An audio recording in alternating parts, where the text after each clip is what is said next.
Everyone knew me as the unattainable dream girl of all the wealthiest bachelors back in Seacrest. They were all just waiting for me to come back from my studies abroad, pick one of them, and seal the deal with a marriage alliance. But the second my Louboutins touched down at JFK, a barrage of notifications flooded my phone, almost like a running commentary playing out in real life, LOL. This chick thinks those rich dudes are gonna be fawning all over her like before. Newsflash, while she was gone, they all found a replacement, someone who looks a bit like her. And guess what? They're all head over heels for the newbie. Watch this ice queen throw a hissy fit, try to ruin the new girl's life, and then the guys will finally see her true colors and bankrupt her whole family. Serves her right, then it's happily ever after for the sweet girl and her harem of rich boyfriends. Smutty times ahead, I watched, in real time, as they each made excuses to ditch my welcome home party, practically sprinting to get to some other girl. That's when I decided I was done with them. I wouldn't waste my time on those losers. Point 1 Thanks to that live commentary, I got a crash course on what had been going on in Seacrest while I was away. Apparently, 6 months ago, they all met this girl, Brianna Hayes, while she was working as a waitress at some fancy club. Dirt poor, innocent, strong,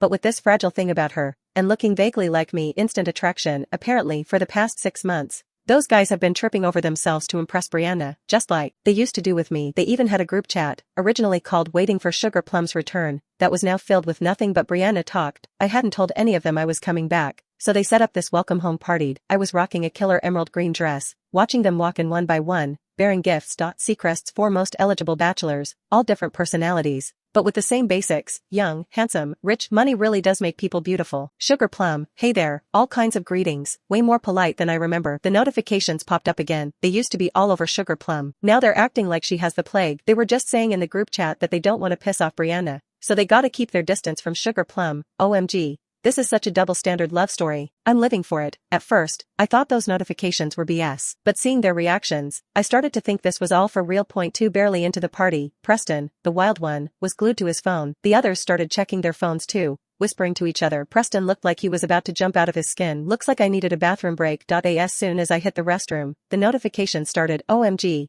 Brianna's working the night shift at the club. They're worried she'll run into that creep who tried to hit on her last time. They can't take it anymore. They're plotting their escape. This is the purest love ever. Ugh, Sugar Plum's so pathetic. But hey, she's just the jealous ex, right? From the moment I saw the notifications and those guys' attitude, I knew all of this was real. I went back to the private room. Sugar Plum, my dad needs me back home. Something came up. I got a bolt, Preston said, already halfway out of his chair. Gotta go too, said Simon, the aloof, broody one. Brent, Mr. CEO material, stood up, all smooth and steady. You guys have been drinking. I'll drive. They left, one after the other, practically tripping over themselves to get out the door. I looked at Finnegan, who was still sitting there, enjoying his meal. You're not leaving? He gave me a sly smile. Gotta have someone to keep you company, drive you home. Finnegan, always the hardest one to read. LOL. Sugar Plum probably thinks Finnegan's staying because he's still hung up on her. Too bad. All 4 of them are obsessed with Brianna now. But hey, she hasn't actually slept with the newbie, so they gotta keep up appearances. If she tries anything with their precious Brianna, she's toast. They were all arguing about who had to stay behind. Finally, Finnegan just said he would. The other 3 were so relieved. Sweet, innocent Brianna wins against the evil Sugar Plum. This plot is amazing. Finnegan drove me back to my apartment. When we got to the door, I turned to him. Thanks. You should get going. Finnegan smiled. Aren't you gonna invite me in for a drink? I raised an eyebrow. I thought you'd be dying to leave. Finnegan's smile widened, his eyes searching. Why would you say that? Do you know something I don't? Typical Finnegan, always playing mind games. I poured him some water, and he sat down, eyeing me up and down. That dress looks great on you. Thanks. I sat on the other couch, leaning back casually. Finnegan swirled his glass. You don't believe Preston's excuse, do you? Aren't you curious where they really went? I looked at him sideways. What do you want to tell me? He put down his glass, walked over, and sat next to me, looking me right in the eyes. Do you really want to know? OMG, Finnegan's way too close. What if he's not pure anymore? Don't worry, this is a PO smut novel. Sugar Plum's the dream girl. All the guys will have to go through a phase, a strong opponent, and still be attracted and fall in love with the female lead. After that, it will be the ultimate pleasure for them to trample on the female lead for the sake of the female lead. I backed away a bit. Never mind, it's getting late. You should go. Finnegan looked at me, a little sad. You really don't care about us anymore, do you? I shrugged. It's your lives. It's not my business. Finnegan's phone rang, and he answered it right in front of me. Finn, did you take Sugar Plum home? Preston's voice boomed from the phone. Yeah, Finnegan said casually. Good thing we got here. Brianna almost got harassed again. We're out with her right now. She wants to know if you want to come over. Ugh, you're always so boring. But Brianna's got a thing for you. Guess you gotta play hard to get her attention. Preston whined jealously. Finnegan looked at me, his eyes shadowed, seeing my blank expression. Sure, I'll come. Before he left, Finnegan said, 3 years gone. We're not chasing after you anymore. Doesn't that bother you? I smiled. Everyone's got their own life. Besides, you guys weren't around for the past 3 years anyway, for I met the legendary Brianna Hayes soon after. A party for Chanel, the rich daughter, and they had been invited. I had just come back, so I was also invited. We all gathered in a private room at a high-end club. Brianna, wearing a waitress uniform, came in with the other staff, carrying drinks. Isn't that the girl all those rich guys are fighting over? Still working as a waitress. She wants to earn her own money. She doesn't want to be a trophy wife. Ugh, no wonder the guys are so into her. Look at her eyes. She really looks like Sugar Plum. But Sugar Plum came back, and those rich guys don't seem to care. Have those guys already replaced the real person? I don't know. They are probably tired of the real Sugar Plum, and the girl might be their real love. The whispers weren't exactly quiet. In this circle, people were always looking for gossip. I calmly studied Brianna. She did stand out from the other staff. Then, something happened. Brianna was serving drinks, and as she was standing right in front of me, she tripped and spilled all the drinks on my dress.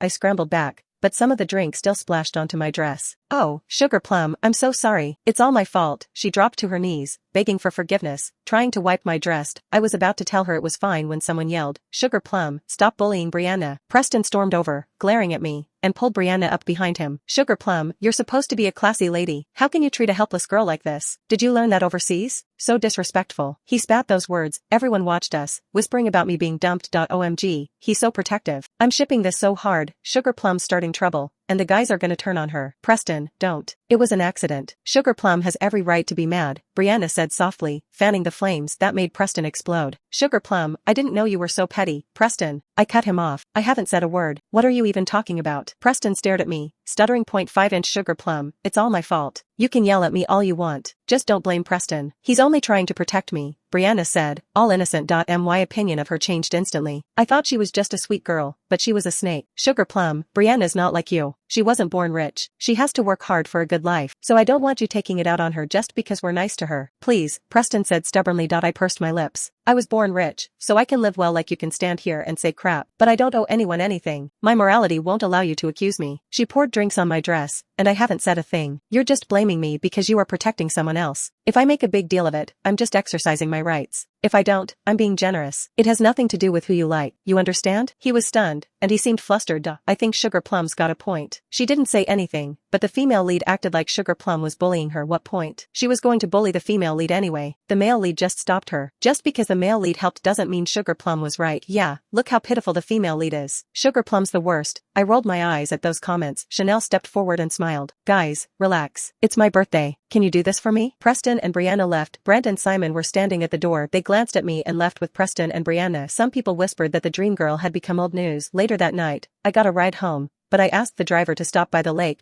I got out and walked along the shore, enjoying the breeze. Then I saw Simon, sitting by the lake, all alone. He lived nearby too. Poor Simon. Brianna likes Preston the most. He's just moping by the lake. Simon's always been brooding because of something in his childhood. Hope he doesn't jump. He almost killed himself before. Now he's got a thing for the female lead, but she's not gonna be his and only his. He's gonna lose it again. 6. I rushed over,